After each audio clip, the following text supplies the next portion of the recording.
finish yawning.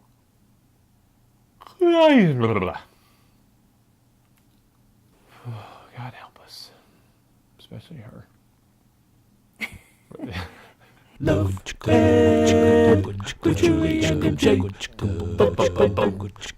What do you do if you find yourself in a dating relationship where it feels nearly impossible to maintain sexual purity? Paul said it was better to marry than to burn. So does that mean you should just get married? We're going to discuss that this week on Love That with Julie and MJ as we continue our series Premarital Sex and the Scriptures.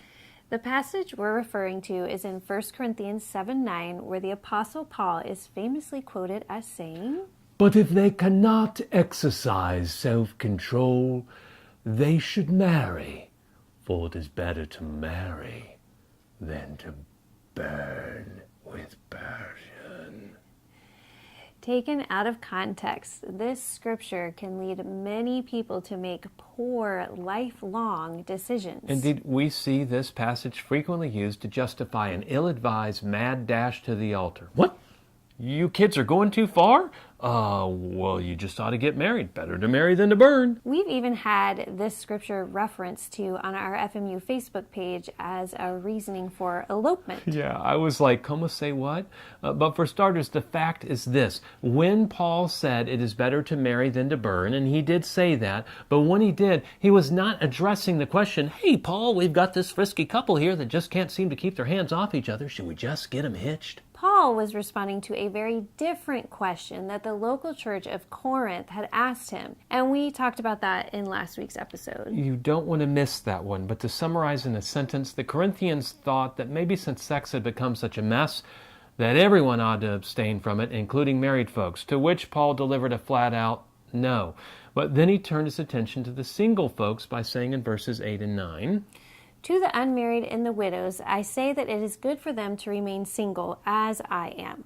But if they cannot exercise self-control, they should marry. For it is better to marry than to burn with passion. So, to put Paul's words in proper context, before he ever makes this statement, it's better to marry than to burn, he first declares that remaining single and celibate is better. But then he says if they can't exercise self-control, then they should marry. But when he says that, he's addressing the unmarried and widows. It says that specifically, unmarried and widows. He's not talking to sexually frustrated dating couples because, plot spoiler, there were no dating couples. When this letter was originally written, if you had never been married before, then you were in one of two groups. You were either betrothed or you were single.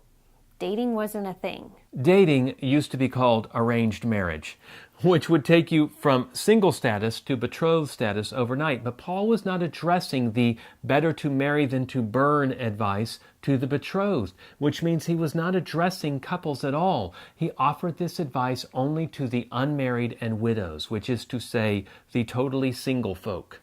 So if Paul's advice wasn't addressed to them, what would you tell a couple that's struggling with sexual self-control? Well, first off, I'd say I totally get it. I've been there. We've been there. Yeah, but we would urge you, don't let your sex drive become your marriage drive. Don't let your sexual urges direct your marital search. As we said before, marriage is the hands-down best reason to wait for sex, but sex is the worst reason to get married.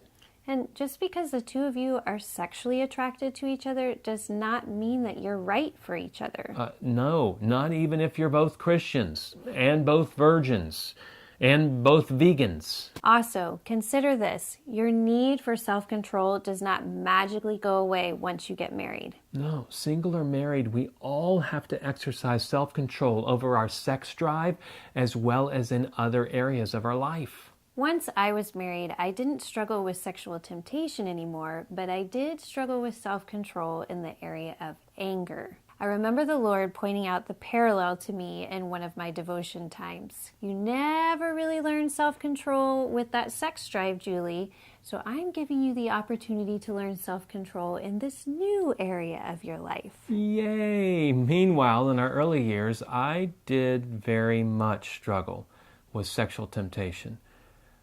And then came internet porn. Sexual temptation respects no boundaries and will plague married and single alike. This is why we urge you to make learning self-control a greater priority than getting married, because if you believe that marriage will solve your lust problem, it only reveals that you do not understand the forces which are driving your sex drive.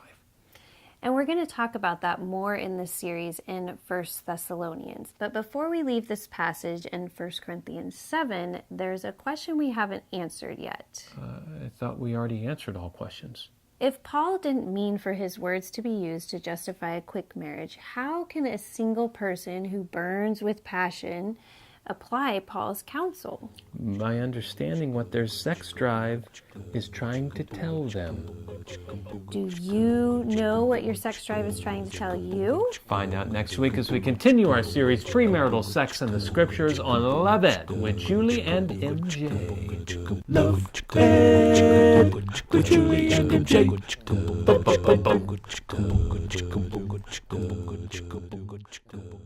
That was funny.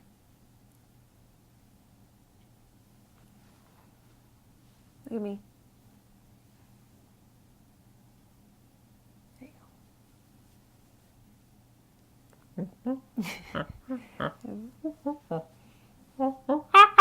Should we do another one? Yeah. All right. It's always for safety.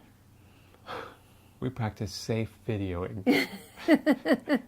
We don't believe in safe sex, but we do believe in safe videos. Ow.